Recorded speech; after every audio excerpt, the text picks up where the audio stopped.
രാഹുൽ, ഈ വേല് തന്നെ വിളവ് തന്നുക എന്ന് കേട്ടിട്ടില്ലേ? ആ ഒരു കാര്യത്തെ അന്വർത്ഥമാക്കുന്ന ഒരു സംഭവമാണ് കർണാടകയിൽ സംഭവിച്ചിരിക്കുന്നത്. അത് ഞാൻ ആ വാർത്ത വായിച്ചു തരാം. അതായത് ഭൂമി തർക്കത്തിൽ പരാതിപ്പെടാൻ വേണ്ടിയിട്ട് ഈ പോലീസ് സ്റ്റേഷനിലെത്തിയ ഒരു യുവതിയെ രാമചന്ദ്രപ്പ എന്നു പേരുള്ള DYSP ബലമായി ആളൊഴിഞ്ഞ ഒരു മുറിയിലേക്ക് ആ പെൺകുട്ടിയെ വലിച്ചിഴയ്ക്കുകയും ലൈംഗികമായി പീഡിപ്പിക്കുകയുമാണ് ചെയ്തത്. നമ്മൾ ഒരാള് എന്താ പറയാ, ജനമൈത്രി പോലീസ് എന്നൊക്കെ നമ്മൾ കേൾക്കുന്നതാണ്. ജനങ്ങളുമായി അത്രയും എന്താ പറയാ മൈത്രിയിൽ പെരുമാറുന്ന, അല്ലെങ്കിൽ അത്രയും സൗഹൃദമായി, അതെ, നമുക്ക് സംരക്ഷണം ഒരുക്കേണ്ടവർ, അതും ജനങ്ങളുമായി വളരെ സൗഹാർദ്ദപരമായി നിൽക്കേണ്ടുന്നവരുടെ അടുത്ത് ചെന്ന് കഴിയുമ്പോൾ നമുക്ക് നേരിടേണ്ടി വരുന്ന ഒരു അപ്രോച്ചാണ് അത്, അല്ലെങ്കിൽ ഒരു സമീപനമാണ് ഇത്തരത്തിൽ എന്ന് കേട്ട് കഴിഞ്ഞാൽ നമുക്ക് പിന്നീട് അവിടെ പോയി എന്തെങ്കിലും പരാതി പറയാൻ തോന്നുന്നു? ഒരിക്കലും പറ്റില്ല. ഇത് എന്താ പറയാ, നമ്മൾ ആരും അറിഞ്ഞില്ലായിരുന്നുവെങ്കിൽ ഒന്ന് ചിന്തിച്ചു നോക്കുക. ആ പെൺകുട്ടി അവിടെ ഇട്ട് പീഡിപ്പിച്ചു, ലൈംഗികമായി പീഡിപ്പിച്ചു. അത് ഒരു പക്ഷേ ഈ ആളൊഴിഞ്ഞ മുറിയിൽ വെച്ചാ ചെയ്തത്. ആരും അറിഞ്ഞില്ലായിരുന്നുവെങ്കിൽ ആ കുട്ടി മാത്രം അത് അനുഭവിച്ച് ആരോടെ പോയി പരാതി പറയണ്ടേ? ആരോടും ഇല്ല. അല്ലെങ്കിൽ ഇതിന് തലപ്പത്തുള്ളവരുടെ അടുത്ത് പോയി കഴിഞ്ഞാലും ഇദ്ദേഹത്തെ സംരക്ഷിക്കാനല്ലേ ആളുകൾ ശ്രമിക്കുള്ളൂ. ഒരിക്കലും ഈ കേസ് വെളിയിലോട്ട് കേസ് വെളിയിലേക്ക് വരില്ല. അപ്പം ഇതിപ്പോ എങ്ങനെയാണ് അറിഞ്ഞത്? ഒരാള് ഇദ്ദേഹം ഈ ചെയ്ത പ്രവൃത്തി പുറത്തു നിന്ന്, അതായത് ആ മുറിയുടെ പുറത്ത് നിന്നിട്ട് ചിത്രീകരിച്ചു, ഫോണിൽ ചിത്രീകരിച്ചു. ആ വീഡിയോ സോഷ്യൽ മീഡിയയിൽ പ്രചരിച്ചതോടെയാണ് ഈ സംഭവം പുറം ലോകം അറിഞ്ഞത്. എന്ത് തന്നെയായാലും നമ്മളുടെ നമ്മൾ സംസാരിക്കാൻ ഉദ്ദേശിക്കുന്നതെന്ന് പറഞ്ഞു കഴിഞ്ഞാൽ നമ്മുടെ പ്രശ്നങ്ങളെ നമ്മൾ ബോധിപ്പിക്കാൻ, അല്ലെങ്കിൽ നമുക്ക് ആ പ്രശ്നത്തിന് ഒരു പരിഹാരം വേണമെന്ന് പറഞ്ഞുകൊണ്ട് നമ്മൾ ഓടിയെത്തുന്ന കരങ്ങൾ തന്നെ നമ്മളെ അപായപ്പെടുത്തുന്ന ഒരു സിറ്റുവേഷനാണ് ഇപ്പം നമ്മൾ നേരിട്ടുകൊണ്ടിരിക്കുന്നതെന്ന് പറയുന്നത്. അത് കർണാടകയിലായാലും നമ്മുടെ നാട്ടിലടക്കം ഇത്തരം സംഭവങ്ങൾ ഉണ്ടായിട്ടുണ്ട് എന്നുള്ളതാണ്. നമ്മൾ അത്രയും വിഷമത്തോടെ നമുക്ക് ചിലപ്പോൾ നമ്മൾ ആരെങ്കിലും പീഡിപ്പിച്ച കാര്യമായിരിക്കാം. മുൻപ് ഞാനൊരു പ്രശ്നം കേട്ടിട്ടുണ്ടായിരുന്നു. നമ്മുടെ കൂടെ തന്നെ വർക്ക് ചെയ്യുന്നൊരു കുട്ടിക്ക് അവരുടെ ഫോണിലേക്ക് അവർക്കായിരുന്നില്ല, അവരുടെ ഫ്രണ്ടിനെങ്ങാണ്ടും അവരുടെ ഫോണിലേക്ക് നിരന്തരമായ ഒരാൾ വിളിച്ച് ശല്യം ചെയ്യുക. അപ്പം ഇവര് ആദ്യം കട്ട് ചെയ്യുന്നു. അങ്ങനെ നമ്മളെ കൊണ്ട് പ്രൈമറിലി ചെയ്യാൻ പറ്റുന്ന കാര്യങ്ങളൊക്കെ ചെയ്തു, പ്രിക്കോഷൻസ് ഒക്കെ ചെയ്തു. പക്ഷെ വീണ്ടും വീണ്ടും ഇതേ ശല്യം ആവർത്തിച്ചപ്പോൾ അവർ പിങ്ക് പോലീസിന്റെ അടുത്ത് പോയിട്ട് പരാതി പറഞ്ഞു. എന്നെ ഇങ്ങനെ നിരന്തരമായി ഏതൊരു നമ്പറിൽ നിന്ന് ഫോണിലേക്ക് വിളിച്ച് അസഭ്യം പറയുന്നു, ശല്യം ചെയ്യുന്നു എന്നൊക്കെ പറഞ്ഞ സമയത്ത് പിങ്ക് പോലീസ് ആയിരുന്ന അവര് പറഞ്ഞത് എന്താന്ന് വെച്ച് കഴിഞ്ഞാൽ, അത് സാരമില്ല, ആ നമ്പർ അങ്ങ് ബ്ലോക്ക് ചെയ്ത് കളാം, അതാവുമ്പോ അങ്ങനെ ചെയ്തേക്കാം, അല്ലാതെ നമ്മളിപ്പോ അതിനകത്ത് എന്ത് ചെയ്യാനാ? അത്തരം ഒരു പ്രതികരണമാണോ നമുക്ക് ആ ഒരു പ്രശ്നത്തിൽ ആവശ്യം? അല്ല, ഒരിക്കലും അങ്ങനെ ഒരു പ്രസ്താവന ഒരു പോലീസുകാരിൽ നിന്നും പ്രതീക്ഷിക്കാൻ പാടില്ല എന്നല്ല, അവരങ്ങനെ പറയാൻ പാടില്ല. കാരണം ജനങ്ങളുടെ സ്വത്തിനും ജീവനും സംരക്ഷണം നൽകേണ്ടവരാണ്. ജനങ്ങളുടെ ആത്മാഭിമാനം സംരക്ഷിച്ചു പോകേണ്ടതാണ്. അങ്ങനെയുള്ള ആ പോലീസുകാർ തന്നെ ഇങ്ങനെ ചെയ്യുമ്പോൾ സാധാരണപ്പെട്ടവർ എവിടെ പോകും? പിന്നീടുള്ളത് കോടതിയാണ്. കോടതിയിലേക്ക് പോകണമെങ്കിൽ തന്നെ ആദ്യമേ പോലീസ് സ്റ്റേഷനിൽ നിന്ന് നമുക്ക് അതിൻ്റെ കൃത്യമായിട്ടുള്ള കാര്യങ്ങൾ നീക്കുപോക്ക് നടത്തണം. എങ്കിൽ മാത്രമേ കോടതിയിലേക്ക് നേരിട്ട് കയറി ചെല്ലാൻ കഴിയൂ. ചിലപ്പോൾ ഒരു സാധാരണക്കാരന് പെട്ടെന്ന് കോടതിയിലേക്ക് കയറി ചെല്ലാൻ കഴിഞ്ഞു എന്ന് വരില്ല. പക്ഷെ അവർക്ക് ഈസിലി ആക്സസ് ചെയ്യാൻ കഴിയുന്നത് ഒരു പോലീസ് സ്റ്റേഷൻ ആയിരിക്കും. പക്ഷെ ആ ഒരു പോലീസ് സ്റ്റേഷനിലേക്ക് ചെല്ലുമ്പോൾ ആ സർക്കാർ സംവിധാനം തന്നെ ഇവരോട് ഇങ്ങനെ പെരുമാറുന്നത് വളരെ മോശമായിട്ടുള്ള ഒരു കാര്യമാണ്. എല്ലാവർക്കും ഇപ്പോൾ കൃത്യമായിട്ട് നമ്മളിപ്പം ഇപ്പൊ രാഹുൽ പറഞ്ഞ പോലെ നമ്മൾ ആദ്യം പോലീസിന്റെ അടുത്ത് പോയി, പ്രത്യേകിച്ച് മാറ്റമൊന്നും ഉണ്ടായില്ലെങ്കിൽ അടുത്തത് ആരെടുത്ത് പോകണം എന്നുള്ളതിനെ കുറിച്ചൊന്നും വലിയ ധാരണയില്ലാത്ത മനുഷ്യരുണ്ട്. അത് അവരുടെ തെറ്റല്ല, അവരുടെ ജീവിത രീതി അതാണ്. ജീവിതം അങ്ങനെ വളരെ സാധാരണമായ ഒരു ജീവിതം ജീവിക്കുന്നവർക്ക് അതൊന്നും അറിഞ്ഞുകൊള്ളണം എന്ന് നിർബന്ധമില്ല. അപ്പം അങ്ങനത്തെ ആളുകളെ, അല്ലെങ്കിൽ അത്തരം കാര്യങ്ങളിൽ അധികം വിവരം ഇല്ലാത്ത ആളുകളെ ചൂഷണം ചെയ്യുന്ന ആളുകളും ഇത്തരം അധികാരികളും ഒരുപാടുണ്ട്. അതായത് നമ്മൾ ചെന്ന് കഴിഞ്ഞു കഴിഞ്ഞാൽ നമ്മൾ എന്തെങ്കിലും പരാതി പറഞ്ഞു കഴിഞ്ഞാൽ ഒന്നുകിൽ നമ്മളെ പുച്ഛിച്ച് വിടുക, അല്ലെങ്കിൽ നമ്മൾ എന്തെങ്കിലും പറഞ്ഞു കഴിഞ്ഞു കഴിഞ്ഞാൽ നമ്മളെ കളിയാക്കി വിടുക. നമ്മളൊക്കെ പല പല പല പ്രശ്നങ്ങളായിട്ട് നമ്മൾ ആക്ഷൻ ഹീറോ ബിജു സിനിമയിൽ കണ്ടിട്ടില്ലേ, 2 സ്ത്രീകൾ പരാതി പറയാൻ വേണ്ടി പോലീസ് സ്റ്റേഷനിലേക്ക് എത്തുന്നത്. സത്യം പറഞ്ഞാൽ ഇത്തരം പ്രശ്നങ്ങളെയൊക്കെ ഒരു ഫൺ എന്ന രീതിയിൽ ആ സിനിമയിൽ കാണിച്ചു എന്നേ ഉള്ളൂ. ഫണ്ണാണെങ്കിൽ പോലും അതൊരു ഡാർക്ക് ഹ്യൂമർ പോലെ അതിനുള്ളിൽ ഇത്തരം പ്രശ്നങ്ങൾ ഉണ്ട് എന്ന് ജനങ്ങളിലേക്ക് എത്തിക്കുകയാണ്. അവർ ആ 2 സ്ത്രീകൾ എന്താണ് പറയാൻ വന്നത്? അവരുടെ അയൽപക്കത്തുള്ള ഒരു മനുഷ്യൻ അവിടെ നിന്ന് തുണിയൊന്നും ഇല്ലാതെ വേലീൻ്റെ അടുത്ത് വന്നിരുന്ന്, അല്ലെങ്കിൽ ആ ഒരു അതിരിൽ വന്ന് നിന്ന് കുളിക്കുകയാണ്. അത് കാണേണ്ടി വരുന്ന സ്ത്രീകളോ, ചിലർക്ക് നഗ്നതാ പ്രദർശനത്തിൽ ഹരം കണ്ടെത്തുന്ന മനുഷ്യരുണ്ട്. അപ്പം അങ്ങനെ ചെയ്യുമ്പോൾ ചുറ്റുപാടുള്ള സ്ത്രീകളായാലും പുരുഷന്മാരായാലും അത് കണ്ടു നിൽക്കേണ്ട ആവശ്യകതയില്ല, അത് കണ്ട് പ്രോത്സാഹിപ്പിക്കാൻ പറ്റുന്ന ഒരു കാര്യമല്ല. അപ്പം അത്തരം പ്രവൃത്തികൾ ചെയ്യുന്നതിനെ പറ്റി നമ്മൾ ഒരാളെടുത്ത് പരാതിപ്പെടാൻ ചെല്ലുന്ന സമയത്ത് അതിൽ നമ്മളെ കുറ്റക്കാരാക്കുന്ന ഒരുപാട് അധികാരികളെ ഞാൻ കണ്ടിട്ടുണ്ട്. അതായത് നിങ്ങൾ എന്തിനാണ് നോക്കി നിൽക്കാൻ പോയത് എന്ന് ചോദിക്കും.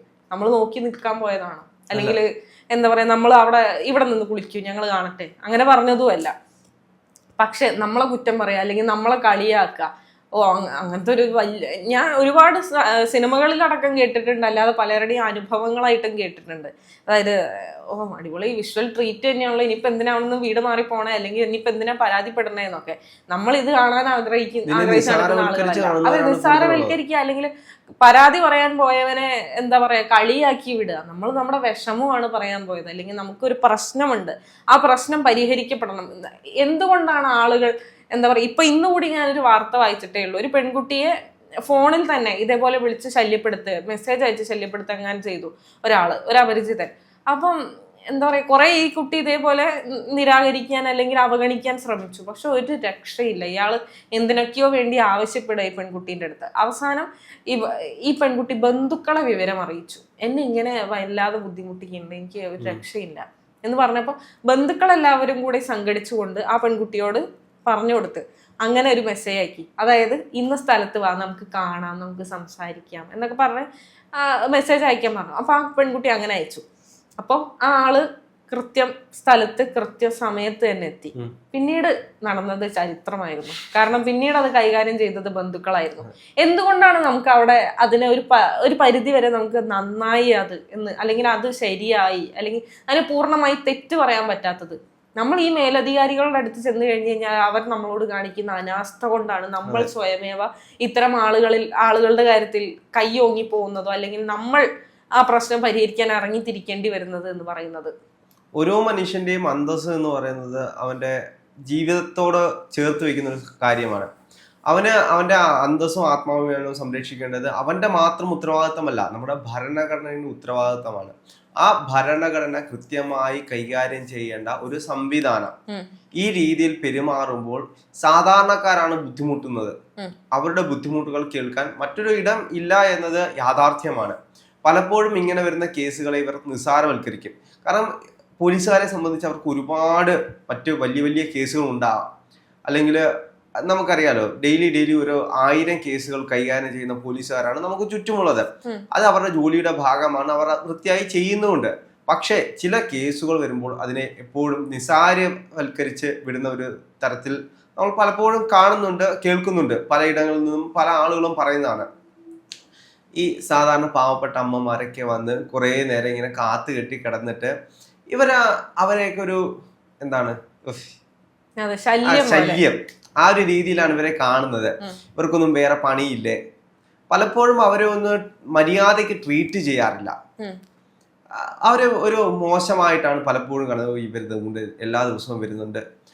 അവരുടെ വിഷയം അത്രത്തോളമായിരിക്കും. ചിലപ്പോൾ അവരൊന്ന് നേരെ നിന്ന് കഴിഞ്ഞാൽ പരിഹരിക്കാൻ കഴിയുന്ന ഒരു വിഷയമായിരിക്കും. അവരുടെ ഒരു നിസ്സാരവൽക്കരണം കൊണ്ടായിരിക്കാം ചിലപ്പോൾ പലപ്പോഴും. ഈച്ചരവാര്യർ ഉണ്ടായിരുന്നു, അതായത് നമ്മള് രാജൻ കൊലക്കേസ്. ആ സമയത്ത് ഇതേപോലെ സ്വന്തം മകനെ നഷ്ടപ്പെടുകയാണ് ആ അച്ഛന്. മകൻ എന്ത് സംഭവിച്ചു എന്നതിൽ കൃത്യമായ ഒരു ഉത്തരം മനുഷ്യന് കിട്ടിയില്ല. മകൻ മരിച്ചു എന്ന് എന്താ പറയാ, തന്റെ ഉപബോധ മനസ്സിനെ വിശ്വസിപ്പിക്കാൻ ആ അച്ഛന് കഴിയുന്നില്ല. അതുകൊണ്ട് മകനെ കാണാതായി എന്നുള്ള പരാതി കൊണ്ട് ആ മനുഷ്യൻ കയറി ഇറങ്ങാത്ത പോലീസ് സ്റ്റേഷനുകളില്ല.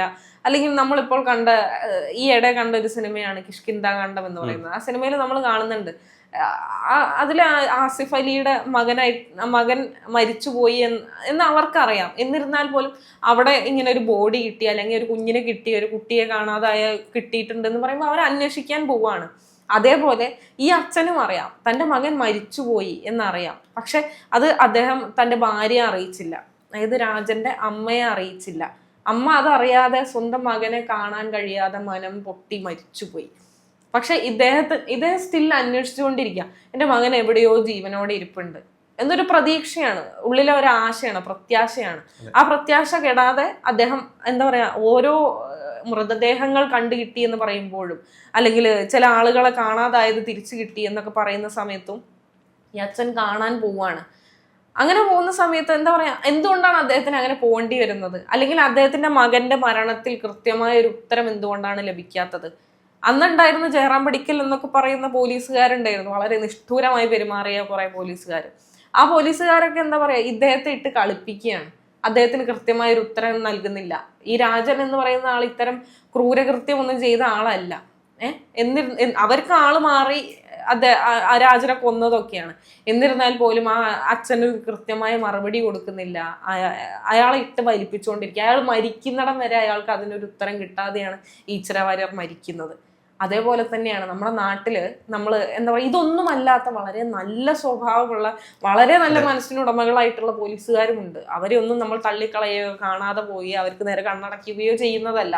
അവരെല്ലാവരും ഉണ്ട്. അവരാണ് നമ്മളെ എന്താ പറയുക, ഈ പറയുന്ന പോലെ ഏക പ്രത്യാശ അവരാണ്. അവരിടുന്ന എഫേർട്ടുകളും വലുത് തന്നെയാണ്. അതെ, അതിനിടയ്ക്ക് ഇത്തരം ഒരു, നമ്മൾ പറയില്ല, എത്ര നല്ല അരി ആയാലും അതിനിടയ്ക്ക് ഒരു പുഴു കാണും, അല്ലെങ്കിൽ ഒരു പുഴുക്കുത്തേറ്റ അരി കാണും എന്ന് പറയുന്നത് പോലെയാണ്. അതിനിടയ്ക്കും ഇത്തരം മഹാവൃത്തികെട്ട സ്വഭാവം കാണിക്കുന്ന ചിലരാണ് മൊത്തം ആ ഒരു കമ്മ്യൂണിറ്റിയെ ദുഷ്പേര് കേൾപ്പിക്കുന്നത്. അപ്പം അത്തരം ആളുകളെ ഒന്നുകിൽ തിരിച്ചറിഞ്ഞുകൊണ്ട് സർവീസിൽ നിന്ന് മാറ്റി നിർത്തുക, അതല്ലെങ്കിൽ എല്ലാവരും എന്താ പറയുക ഗുഡ് പീപ്പിൾ ആണെന്ന് എൻഷുർ ചെയ്യുക. അതേ നമുക്ക് ചെയ്യാൻ സാധിക്കുകയുള്ളൂ.